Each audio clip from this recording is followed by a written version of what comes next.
Salutations, Imperial citizens and battle brothers. At long last, I have defeated the flu and my dental problems to work hard on this very script. I am a man on a mission, you see. As we covered in the March to Firebug series, I have settled to bring the Vanguard Spearhead into the competitive environment of a Supermajor. But why do I have so much faith? To understand that, we have to look at the Vanguard Spearhead in detail. The Vanguard Spearhead used to be a common sight in tournaments. Before some recent rules changes, it was arguably the strongest way to play Ultramarines in competitive Warhammer. Not everything is lost, however, and I want to sell you on the idea of using what remains of this detachment's toolbox. When playing the Vanguard, your goal isn't to table your opponent as fast as you can. Instead, you want to play a long and methodical game of attrition. Keep your opponent close in score, and once they run out of material and damage to keep up with you, you tighten the noose and run away with the game in the late stages.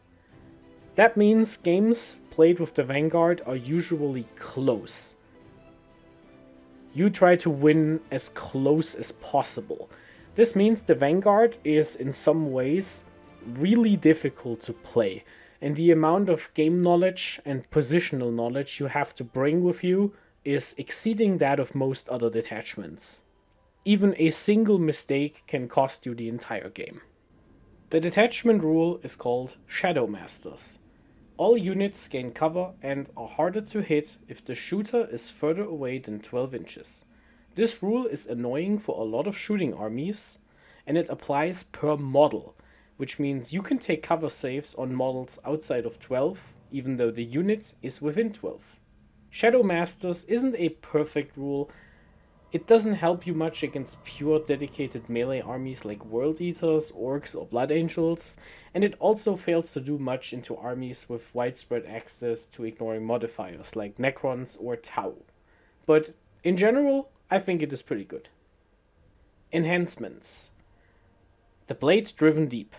This relatively expensive enhancement is amazing and allows you to deploy a unit in a threatening spot before the game even starts. It's very powerful on units with access to double leaders to allow powerful epic heroes like Marnius Calgar to benefit from it. You could also use it to deploy a scary threat right in front of your opponent before redeploying it back with the Phobos Captain. Ghostweave Cloak. The Ghostweave Cloak is a very useful enhancement and moderately costed at 15 points. The ability to turn any character into a lone operative is very useful to create action pieces your opponent has troubles interacting with. Useful carriers for this enhancement are the Gravis Captain as a durable scoring unit, the Captain with Jump Pack as a fast scoring unit, and the Phobos Captain as a scoring unit with additional benefits. The cloak doesn't make it into every list, and you probably shouldn't bring too many characters, but definitely keep in mind this enhancement exists. Execute and redeploy. On the weaker side is an unfortunately rather redundant enhancement. The ability to make a move after shooting is a powerful rule to have. Unfortunately, this rule is already available to the Phobos Lieutenant and the Eliminator Squad. If Eliminators, the Phobos Captain, and this 20-point enhancement ever drop in points, it would be possible to run a sniper package carrying 4 damage-free precision ranged weapons to pick off characters, but as things stand now, it's just not worth the investment. Shadow War Veteran. At a steep price of 30 points, you get access to one of the most powerful abilities in the game, the ability to increase the price of your opponent's stratagems. Lord of Deceit is a very powerful rule and can be used in a variety of different ways. It can be used to prevent your opponent from using a defensive stratagem against your angle of attack, or to prevent your opponent from stacking too many offensive buffs onto their unit before they charge you. Especially 2 command point stratagems like counter-offensive essentially become unusable under the effect of this aura, though most of your opponents are not too stoked about paying double for Overwatch or a simple reroll either. You are going to frequently see this on the Lieutenant with combi weapon, stratagems. a deadly prize. Starting off really strong with one of the best stratagems in the entire game. A deadly prize allows you to sticky an objective. That means unless your opponent moves onto the objective and has more OC than you don't lose control over it. What makes a deadly prize so powerful is the ability to use it at the beginning of either player's command phase. Imagine a scenario in which you are the first player. You go and draw area denial and move 5 of your scouts into the center, out in the open. You get your secondary points and probably traded a unit away from it. However, in your opponent's command phase, you will spend 1 command point to sticky the center objective. That means your opponent cannot shoot your scouts off the marker and forces them to expose 1 unit of their own to take it. This leads to you being able to punish them with your shooting or even a cleverly set up heroic intervention. During your own turn, you can use it to sticky an objective before you are required to take a battle shock test for it. This could score you invaluable primary points against leadership debuffing armies like Tyranids or Chaos Demons. But wait, there's more! On top of keeping control over your objective, this stratagem also places a little bomb on it. Whenever an opponent ends a normal, advance, fallback or charge move on the objective while you control it, their unit takes D3 mortal wounds on a roll of 2 up. This triggers multiple times if your opponent moves multiple units on it, and potentially multiple times on the same unit if they walk and charge onto it without taking the control away from you. It is very powerful against single wound objective grabbers like Storm Boys or Mandrakes, which might take enough damage to lose the required OC to take the marker away from you. With one of the more recent FAQs, this mortal wound effect stays active for the entire game. It doesn't activate while you don't control the objective marker, but if you regain control over the marker later, your opponent will take damage again. Truly an amazing stratagem. Armor of Contempt. During the shooting or fight phase, one of your unit reduces the AP of incoming attacks by 1 for 1 activation at the cost of 1 command point. This stratagem had a fall from grace with the rules changed in the data slate, and you shouldn't use it if your opponent has multiple damage dealers lined up into your prized unit, but it mostly benefits units with a 2-up save and works best in close combat, since having multiple units charge into one of your units isn't a very common occurrence in the game. Surgical Strikes. For 2 command points, all melee weapons in an infantry unit gain the precision keyword. This is a steep price to pay, and normally you are better off either not going for precision at all and settle for killing as many models as possible, or spend the 1 command point for the epic challenge stratagem from the core rules to have one of your characters allocate wounds into an enemy character. That said, this stratagem, albeit situational, isn't useless if the existence of a leader makes a significant difference for some reason or another, like with Necron Wraiths. Making sure to kill it is a good idea. Strike from the Shadows. During your shooting phase, every model in an infantry unit of yours gains an additional point of ballistic skill and armor penetration while targeting an enemy unit further away than 12 inches. Just like the Detachment ability, this is model based, so it could be that while some models get the benefit, others do not. It also doesn't require an enemy target, so if you have multiple enemy units to split fire away at, do not hesitate. Yes, this 1 command point stratagem is amazing at supercharging your guns and lets them punch above their weight class. It is functionally ignore cover, although it gets better with actual ignore cover, and turns units with innate rerolls to hit like Centurion Devastators into deadly accurate shooting platforms. Even Inceptors with Assault Bolters really appreciate this buff, because it makes it mathematically worthwhile to reroll every result that isn't a 6 for extra chances at sustained hits. On top of all that, if a unit with the stratagem kills a model, one of the target units has to take a battle shock test. Not the most relevant part of the rule, but it could be used to deny a defensive stratagem or score a secondary mission. Guerrilla Tactics allows you to pay 1 command point at the end of your opponent's fight phase in order to return either 1 infantry unit or 2 Phobos units, including Invictor Warsuits, from the battlefield into strategic reserves. This cannot be done if your opponent is within 3 inches of your unit, and since the stratagem doesn't say the unit has to return to the battlefield immediately, it can stay in reserves until the last turn of the game.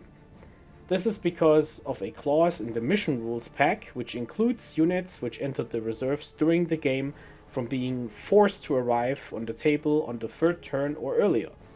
That also means units with the deep strike ability like Inceptors can leave and re-enter the table on the 1st turn.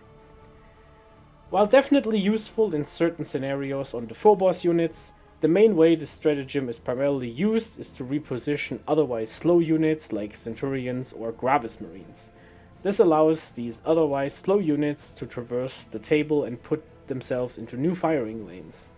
Take a careful look at the mission pack and what firing lanes you can access on each layout by doing this.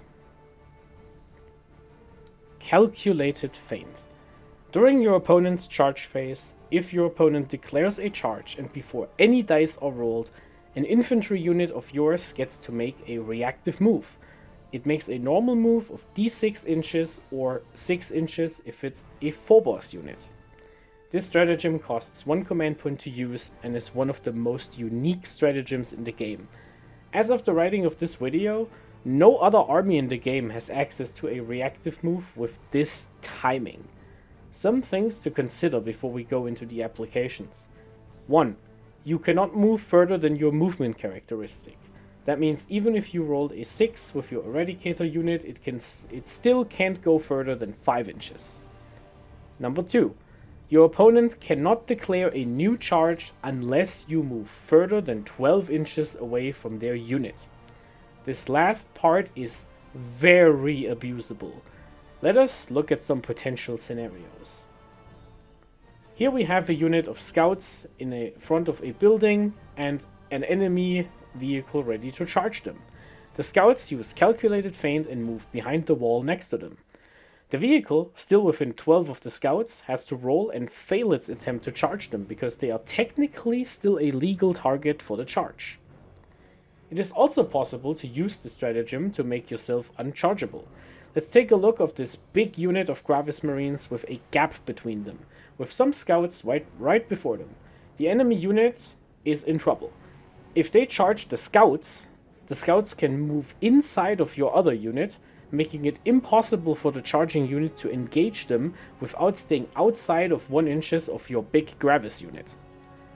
If the enemy unit charges the big Gravis unit directly, they can move straight backwards, and in combination with the scouts blocking with their 1-inch engagement range, it is bound to make this charge very long and difficult to do. So obviously, the answer is to charge both, right? Well, no. You see, in order to legally complete a multi-charge, you have to engage both targets with at least one model. That means if the scouts move directly into the enemy and leave no gaps for their bases to fit through, they cannot end a charge move within range of the other charge target and therefore cannot charge either of your units. This is of course a magical Christmas land scenario when all the stars align. Still, even at its baseline, the stratagem is plenty powerful. A 9-inch charge out of Deep Strike essentially becomes very unlikely to succeed. Alternatively, you can use Calculated Feint to move closer to your opponent or off of objective markers. Almost nobody expects a charge they declare to end up in a spot they didn't mean to finish their charge. And once they declare it, they have to go through it. That means you can lure an enemy unit out into the open or within range of a heroic intervention. Calculated Feint is an incredible stratagem, and the threat of it alone will change how most opponents try to engage you. Unit recommendations. In this section, I go roughly over datasheets which excel in the Vanguard Spearhead. That means, by no means, it's the only units you are allowed to take. This is merely a guide on what units you should be looking at when writing your own Vanguard lists. In general, when it comes to your unit selection in the Vanguard Spearhead, you want to focus on infantry, since vehicles and mounted units do not benefit from a majority of the rules we have discussed earlier. There's nothing wrong with a Ballistas or a cheeky Impulsor, but I would recommend leaving your Land Raiders and Vindicators at home. When it comes to infantry, it is usually a better idea to apply your sneaky tricks to slow units, rather than the more thematic Phobos units. Most Phobos units already have a combination of scout and or infiltrate as their abilities. That means giving them further mobility through enhancements and stratagems is usually a waste of time since they already do most of that on their own. Instead, you want to include powerful units whose usual flaw is their mobility. If a unit has really strong output but is held back by its lack of movement tools, being able to compensate for that problem leads to much better results. It is generally a good idea to include some competent melee units in your Vanguard because despite lacking many synergies, they do discourage your opponent from pushing you too aggressively before you have time to gather your reserve units and board position. The list. If you want to know in detail why I have decided to bring each unit, please check out the March to Firebug video series in which we assembled the roster after multiple weeks of trial and error. Just to bring everyone up to date, here's the list. Our army is led by Robute Gilliman to give us extra command points and a melee counterpunch option against early aggression. Marnius Calgar for extra command points and strong combat with mobility. He is attached to 6 Eradicators to bring some much needed vehicle busting into the game. The brig is co-led by an Apothecary Biologist to carry the Blade-driven Deep, which allows us to infiltrate the entire unit. 6 Centurion Devastators form our best firing squad. They are tough, shoot absurdly hard, and can deal with both vehicles and hordes. They are worse and a lot harder to move than before the changes, but are still worth taking. The final part of this package is the Phobos Captain. Carrying the Ghostweave Cloak to gain the Lone Operative ability, this character not only gives us another source of extra command points, he also allows us to redeploy 3 infantry units before the game begins. After seeing where our opponents settled down, we can redeploy our Centurions into safe angles and make use of Calgar's huge footprint with Infiltrate. Just look at this. If we win the roll-off for Attacker Defender, we can infiltrate Calgar's entire unit strung out into midboard. You are looking at 6 models strung out in a 2-inch line, while 2 models keep them coherently at the tail ends. This maneuver effectively blocks the entire midboard from enemy infiltration, and you are completely safe because once all your units are deployed, you can use the Phobos Captain to redeploy Calgar's brig into a safer spot. Another unit of 3 Eradicators serves as our rapid ingress threat, walking into melter range and dealing with enemy transports in staging positions. 5 Scouts deploy centrally and scout back behind a ruin if we go second, or stay put and score a secondary card if going first. 5 Infiltrators make sure our opponent cannot deep strike into our deployment zone. 2 units of 5 Assault Intercessors with jump packs give us something mobile for scoring, while just having enough threat to make our opponents vary from pushing us at the top of 1.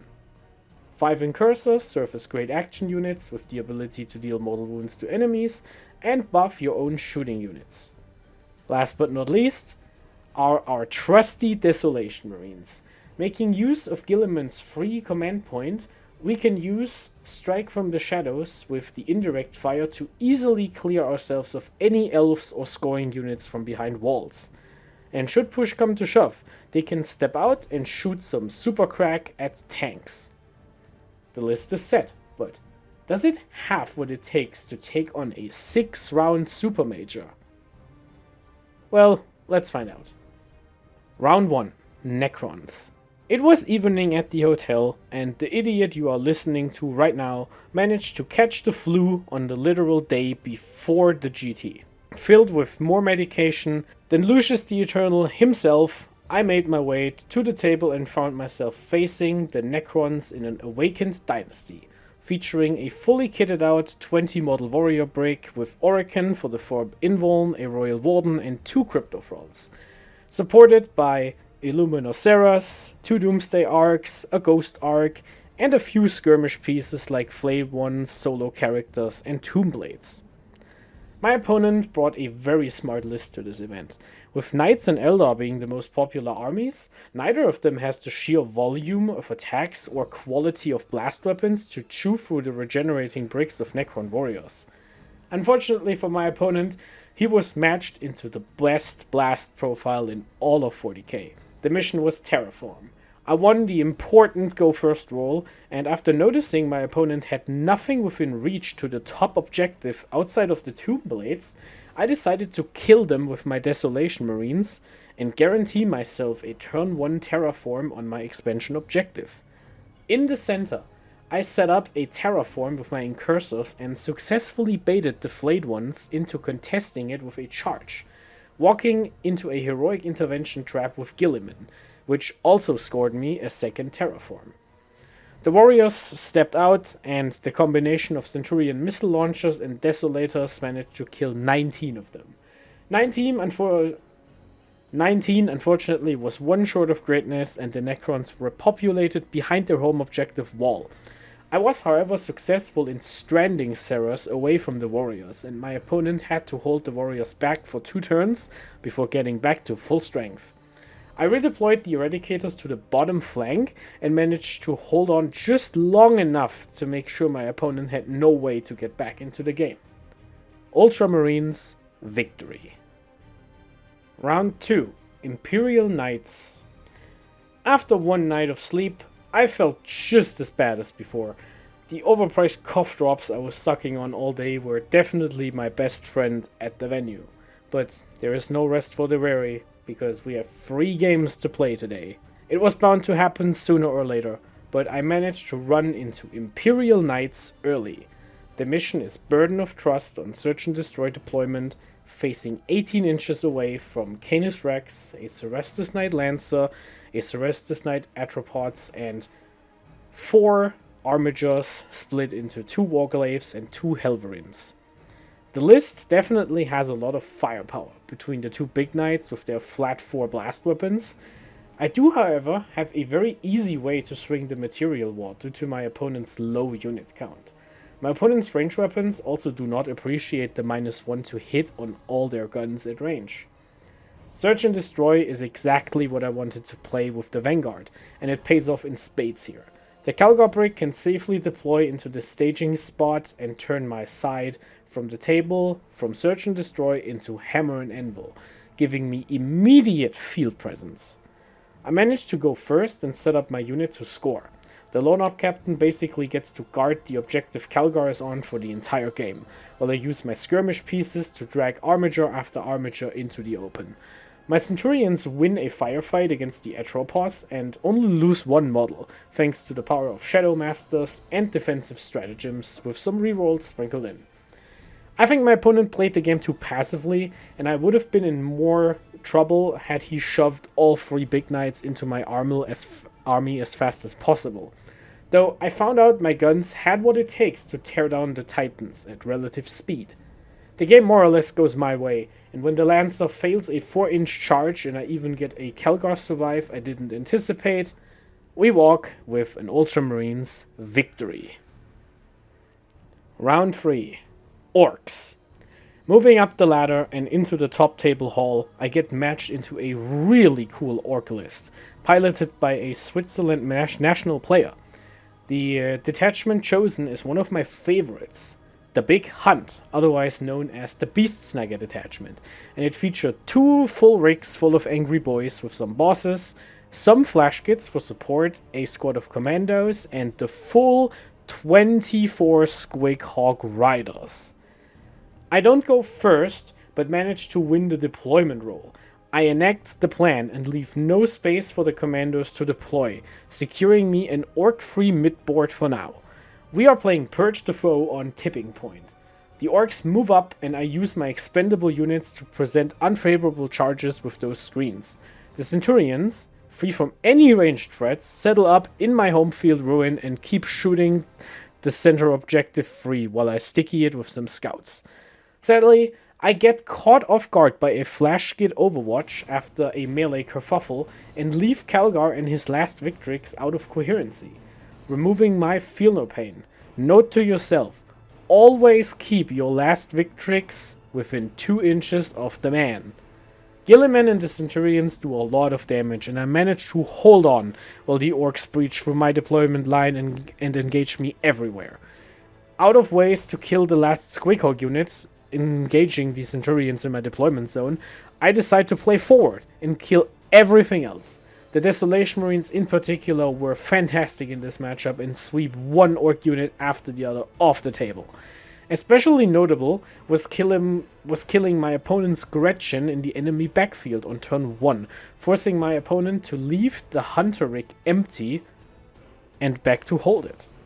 My opponent ends up failing his Battle Shock test on the last leftover rider from the second squad in my deployment zone and scores behind enemy lines for 3 instead of 4, which narrowly buys me the win by 1 singular victory point. Ultramarines 3-0. Exceeding most expectations, my janky little Vanguard has gone undefeated so far. Nothing can stop us, right? Foreshadowing is a narrative device in which suggestions or warnings about events to come are dropped or planted. Round 4, Chaos Space Marines. I'm riding high into the last round of the day and the last game on layout 6 against the second ranked CSM player on the country ladder. Remember when I said aggression was a problem? Well, we handled the Orcs, but the Orcs didn't shoot us back with 3 Predators on Dark Pact sitting next to Abaddon with full rerolls to hit. The remainder of the list includes some Legionaries, a Lord, Cypher, 2 squads of Cultists, Bikes, Talons, Raptors, some Nurglings, and a few Obliterators to make use of the rerolls to shoot for indirect fire. Yes, this is a problematic matchup. Unlike last time, we can't just move block most of the melee units because we are bound to be lit up by the Predators. We lose the starting roll and my opponent expertly manages to move units into spots towards each side to prevent the Centurions from getting any good angles. I unfortunately fall for this cat and mouse game and hold my stubby boys back way too much. In hindsight, I didn't properly guess how hard it was to hide Calgar in that little side ruin. The short wall lets every Predator shoot into the ruin from all the way downrange. Crucible is not a kind deployment here, and I should have moved to the right and set up in that ruin instead. Again, going first would have helped, but I definitely mispositioned. Across the game, I lose the War of Attrition and crucially drawing really badly on my secondary cards. I managed to scrape back some points towards the end when Calgar and Gilliman each managed to roll through both flanks on the last ruins, but due to a crucial miss on Cypher to prevent a burn in the center, I lose the game. Ultramarines, loss. Finally, after drinking an approximately 7 cans of tea and sleeping for 10 hours, I feel a bit better and ready for the third day. Round 5. Adeptus Custodes. The teammate of my knight opponent from round 2 is coming at me with a vengeance, bringing the Custodes. Now, I am not worried, of course, since I have not lost a single tournament game into Custodes this entire edition. Foreshadowing is a narrative device in which Mission 5 consists of Search and Destroy deployment with the Linchpin mission and Race Banner secondary. This effectively means we are playing down a secondary card, but do start with board advantage, thanks to our infiltrating squad. The list we face includes 2 Blade Champions with Wardens, 2 Guard units, 1 with Draxus, 1 without, 2 Caladius tanks, 4 units of Sisters, and a Calidus Assassin. I lose the first turn roll again, and the Custodes move up. I make sure to stay outside of 9 to avoid giving my opponent a free 15 in primary by reactive moving into the center. I poke Calgar out to shoot a Warden brick, baiting the Feel No Pain and screen some movement with my scouts, while setting up a heroic intervention. My opponent moves forward, and I give my opponent a takeback due to him forgetting about the Oathed Overwatch. He instead moves up while staying outside of 9 to avoid the Melter range. The Caladius tanks take on the Eradicators, and I only lose a single model, 4-up invulns for the win. Then, however, my opponent makes the 9-inch charge, and I fail my 6-inch heroic intervention. The remaining 3 Wardens with the champions slam into Calgar, and I foresee a disaster, until I remember my stickied objective. the mine goes off and kills a full warden, almost breaking coherency, and after a takeback, my opponent has to keep one warden hanging in the air to tag both Calgar and the scouts. I managed to escape combat with 2 eradicators alive and keep the wardens tagged with 2 surviving scouts.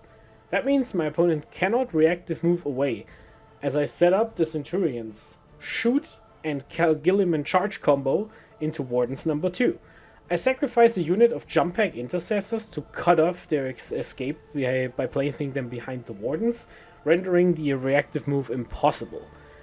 That finishes off more or less everything at my pace. The Caladius tanks are too busy shooting Gilliman and Calgar to stop the Centurions from continuously cleaning up the center by distributing chunks of flesh and golden arms across the ruin walls.